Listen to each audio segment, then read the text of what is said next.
Hello, audience, which in this case is a message to my family, specifically the family members I am closest in relation to, but not close in relationship with. So I need you to understand something. Your sister Ruth sucks. We all know this. Even she knows it. Her husband knows it. Xavier certainly knows it. Byron's probably figuring it out right about now. We all suck. Get it? Did y'all lose your damn minds? Because, see, here's the thing. I grew up with you.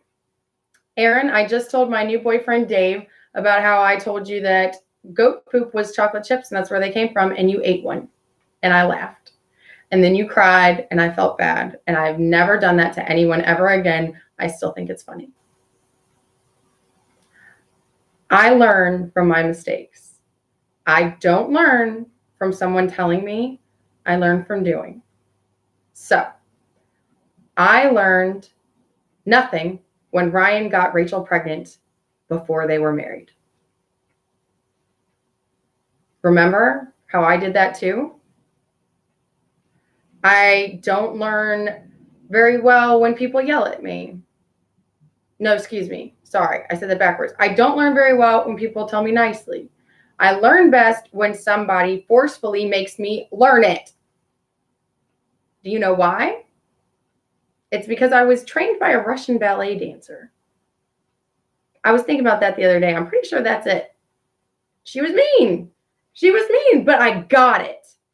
And every time I tried to learn something from Dad, I was like, boring. And then Mom would be like, Robin! And I'd be like,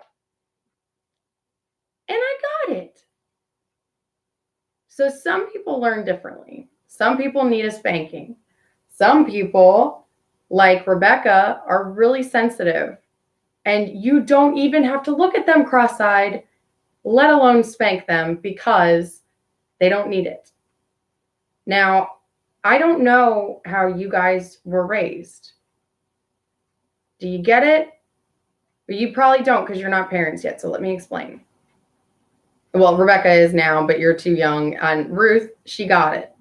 And that's why I can sit there and make fun of her, because she and I, through motherhood, connected. We became close. It kind of hurt my feelings that she took Keith's side. It certainly pissed me the fuck off when she had me committed when I wasn't suicidal.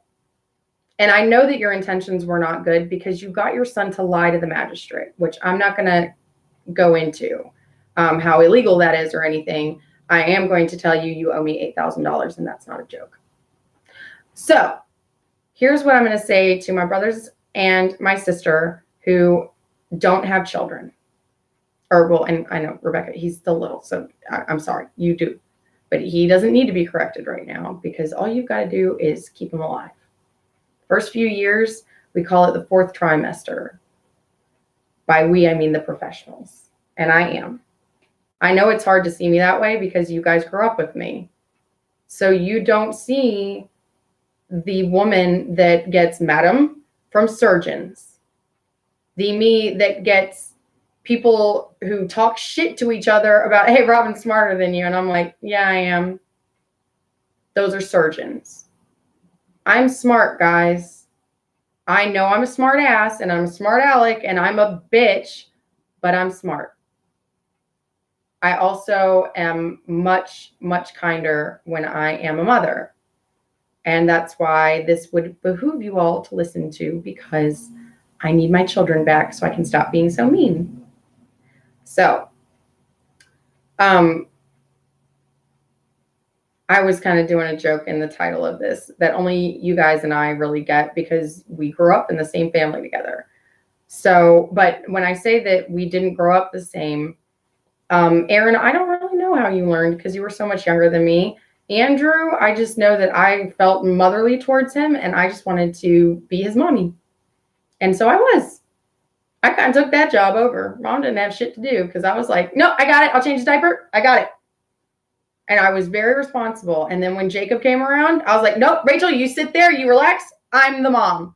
And she's like, you're not really his mom, right? I'm like, am I really not though? She's like, fucking weirdo. And I had a really good relationship with Ryan and Rachel because they kind of did adopt me, because Ryan had to adopt me because of things that happened in our childhood that you guys were not privy to. I have represented certain aspects of that in exaggeration. Actually, no, I didn't exaggerate. I'm sorry. I didn't. I'm trying to defend mom on this, but I know why she did the things she did, because I'm a professional and I can sit here and look at her and evaluate. And I've never sat there and done that, because you're not supposed to. But I sat here and thought about mom from the professional perspective. And I do wear a white coat. I'm only allowed to diagnose. Well, I'm not allowed to diagnose, excuse me. I have a prescriber number. So I'm allowed to prescribe. I'm not allowed to diagnose. So I'm not going to go out of my, and actually I don't have my nursing license right now anyway, so I don't need to defend the whole HIPAA thing. Technically, I'm not allowed to diagnose, but nurses know we can diagnose based on, oh, they've got this, but we don't say, we go to the doctor and we say, hey, the patient is exhibiting, I think he's got, and the doctor usually be like, oh yeah, that is, give him, and then we go, cool, got it. You didn't know that nurses and doctors behave that way, because nobody does, unless you're a nurse or a doctor, because even the patients will look, did you just tell that doctor what to do? And then you get like a report written on you about how rude you were to the doctor because you were, or about, excuse me, what was one of mine? I wouldn't bring them their TV remote. And I remember that that was one time where the acute care manager came down to educate the man on how to use his fucking remote, which is his call bell. And I looked at her and she's like, he wrote a report on you. And she did it right in the room. And I was like, oh, did he? Oh, okay. And back then I didn't really understand this whole concept that I'm explaining to you right now. But like, when people, specifically men, see a woman talking to a man like that, they think something. I don't know what, because they're morons. So I have no idea what a moron thinks. But what it really is that's our job as nurses. We pay attention to the people. The doctors respect us because they listen to us. That's why my job is kind of a big deal, because I went from nurse to doctor. If you ever meet someone who says I was a nurse first, that is the best doctor you are ever going to have in front of your face. You better be fucking bowing down. That is one of the smartest individuals you will ever fucking meet. Facts. Hashtag. So what I'm saying to you guys, I don't want you to bow down before me. Aaron, I made you eat poop. Andrew, I was always really good to you. Rebecca, I did try to close your head in the minivan door on purpose. I admitted that to Dave too. He said that one was straight up mean. There was no funny in that. I agree. I apologize. I hope you don't have permanent brain damage, but no, I'm just kidding. So here's the thing. I'm your sister. I know that you might harbor some, he did, or excuse me, not he's. She's a bitch, blah, blah, blah. But you guys don't know that I really did kill myself in November of 2017. I died. I know that you don't know this because mom is in denial about it and she's a bitch about it. And dad does not like to talk about it because he knows. He knows. So, you guys, stop being weird. Stop thinking you know anything about me. And please, for the love of dad,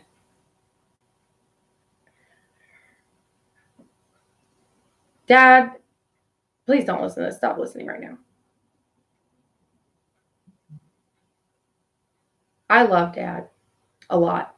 We have put every single gray hair on that man's head, and it's okay. That's what happens. That's what aging is. I sat there and looked at him because I kept thinking about how many of those I put on his head. I can't count very many. Dad knows I'm okay. Dad has always known that I was going to be okay. And he and I have had some very honest conversations about that with one another. And Ryan used to say to me, why did dad baby bird you? Because like, I think they did that like way too young, because I was like, I gotta take care of this little chick. She gotta take care of herself. Dad said to me at about 7, I think I stopped paying attention to you because I wasn't worried about you anymore. What? I mean, I knew that that was true, but why did you just say that to me? I was thinking about it the other day. Well, I've been thinking about it right now. Why'd you say it? Well, I guess God told me to say it. So you guys weren't raised the same way I was.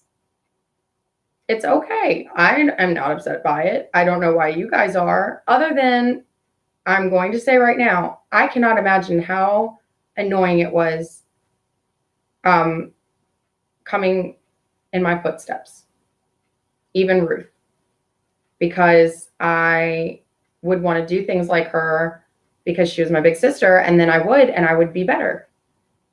That's got to be infuriating. And by the way, Ruth, I wasn't better at everything. You are so much more artistic, and you can act. I cannot act. Fuck that shit. But that's the other thing. I'm not a good actress. And the amount of pain that my family has put me through, specifically Ruth and Mom, is uncalled for. I was already supposed to go through pain. You guys didn't need to add to that burden. Now, I'm not going to get into any more details about this, and this has gone on long enough. But Rebecca, I didn't push the issue of coming to your wedding because I figured it was more important for my kids to be there than for me. When I told Dad that I wanted my family to wrap their arms around Keith and not me because he needed it more because he had the kids, I meant it. I absolutely meant that. I meant every fucking word. I mean it every day. Sometimes I have to remind myself, but I don't know how he grew up exactly. All I know is that Keith deserves your love. He and I did not have a great relationship, but both of us wanted it. So, yes, he's making some really piss poor decisions right now. Yes, I hate him every day that he will not let me speak with my children. Yes, he did report me to the nursing board, and I'm going to prison for a while for that. No, I don't deserve to go to prison for taking meds from a hospital when he was the one who wanted me to do it. I was very, very honest as soon as they asked me about that. And I didn't have to be. And what was funny is Dakota actually called me during the interview, and I was like, I am not avoiding that question, by the way. This is my boyfriend, and he's calling me from jail. He only gets 1 hour out a day. Can I please go talk to him? I'm so sorry. And they looked at me, and the dude looked at me, he goes, you are either really, really good, or that's an important phone call. Go take it. And I was like, he's like, I'll explain when you get back. And I came back, and he said, I thought you were going to avoid the question because you took a second to think, and then you were like, oh no shit, I really do have to talk. He's like, I can sense that. I really was an investigator with the Virginia State Police. I was like, oh, okay, cool. And I was like, oh, so that's why you do this. And he's like, yes, I can sit here and look at a nurse and know if she is lying or not. And I can tell you that nurses are some of the most honest people. Sometimes I'm like, you don't have to tell me all that. And I'm like, yeah, that's how we are. Then I respect anybody who marries one. Good on you, mate. I can't handle me most of the time. And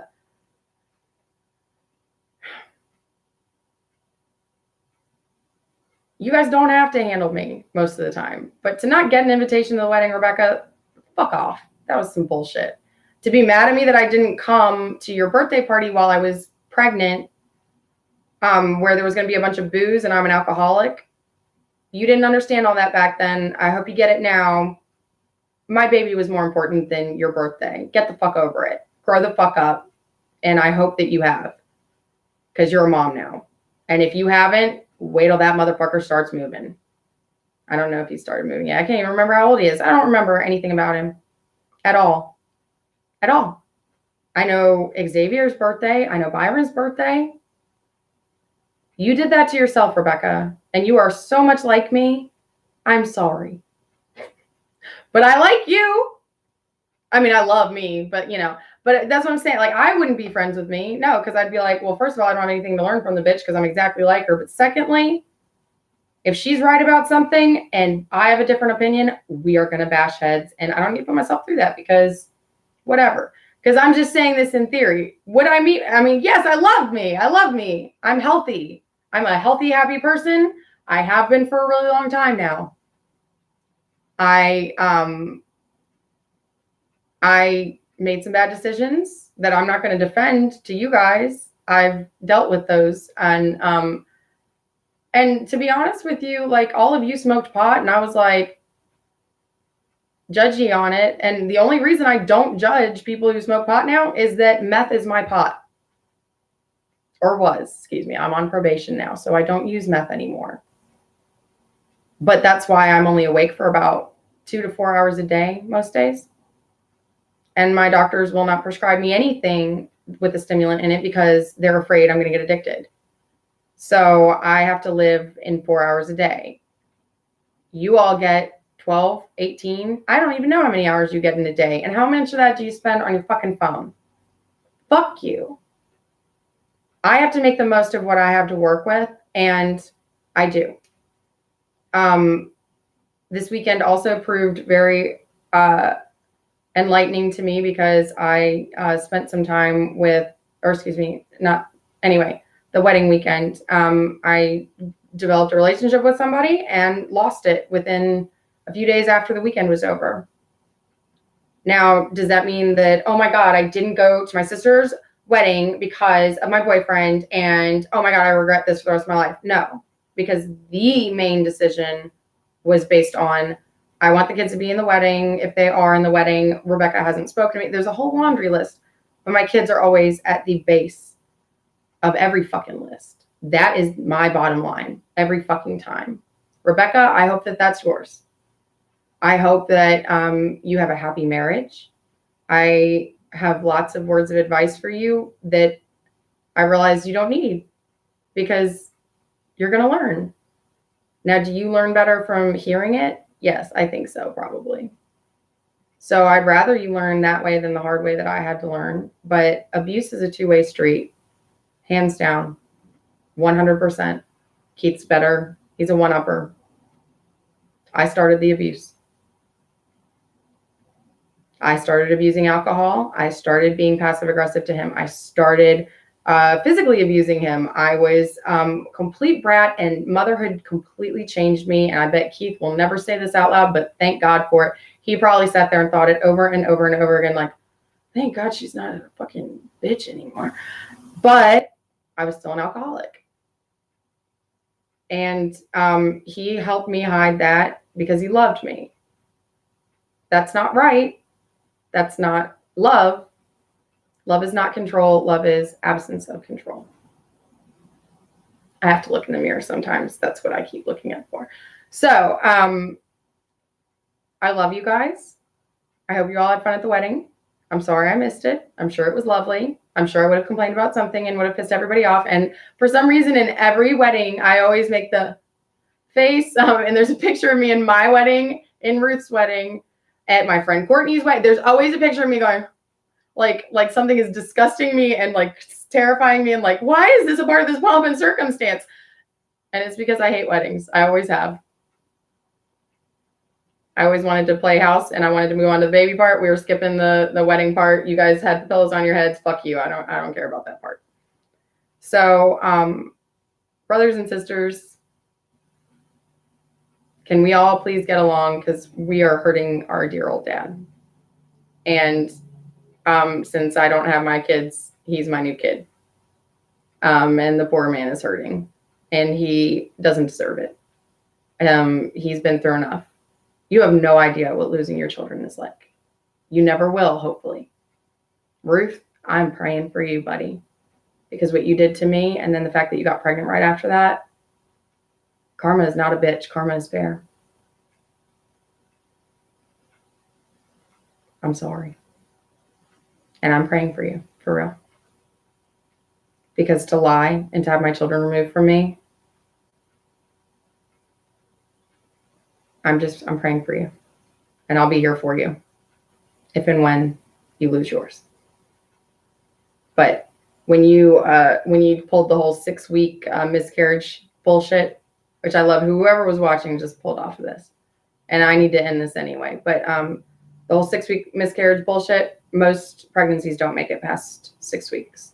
If I remember those statistics correctly, I mean, like almost every woman has had miscarriages in the first 6 weeks, because most women don't even know. And they're just like a little bit late for their period. And they're like, oh, I thought I was pregnant. Oh, you were. It didn't take. Congratulations. Because if you're breathing a sigh of relief, you didn't want it. That's something that medical providers don't share regularly, because a lot of people have a hard time hearing that. And we don't want to do the whole Christian debate about souls and all that bullshit, because we understand that God is real. We see God every day. People think that heroes, something about war heroes and saving lives and blah, blah, blah. And I've killed people. I've been given orders to kill somebody, and I had to sit there and do it. And I love that we use the same language too. Like, you know, our orders are, we're going into battle. And I remember my struggle with that was very real and something that I carried alone, and I never even told Keith. But, and I'm not going to go into the details of it, because people are going to be like, this woman said this, and this is not true, and blah, blah, blah. And then people are like, well, and then every fucking practitioner is going to blacklist me from everything. And I'm still on the practitioner's good side, because when I was at the hospital recently, the guy was like, you need to start hanging out somewhere different. I was like, I don't have money. He's like, you can't come to my house, and stop it. Because they still see me as a peer. You guys think you're better than me, and I think it's funny. I'm not saying I'm better than you. Did you hear it? The mic. I don't think I'm better than anybody. I'm different. I understand that growing up with someone who is a future doctor is probably very frustrating. I am sure that there's a support group for you and all siblings of people who became doctors, and specifically who were from a family of non-medical practitioners, because nursing usually runs in families, because they can, you know, they see it, they can deal with it, they keep going with it. I was an anomaly, and I'm very appreciative of that. So I keep getting distracted too, because people keep watching this. And by the way, I'm not doing this to be famous. Ruth, you could actually really help me out, because I don't understand the whole, it took me fucking weeks to figure out the lighting situation. Because look, oops, I just hit a button. Hold on, the glasses help too. Oh, and I forgot I did put a substantial amount of makeup on. But you would have told me all this bullshit, because you were in Hollywood, stupid. I've asked Catherine for help, and Catherine's like, Robin, I can't give you Eminem's personal assistant's number. And I'm like, which I realize is kind of a weird, bizarre question. But you all don't know my journey. Fuck you. And like, for real, like, I need to talk to Eminem. So Marshall, if you watch this, I need to talk to you. I don't know why. But here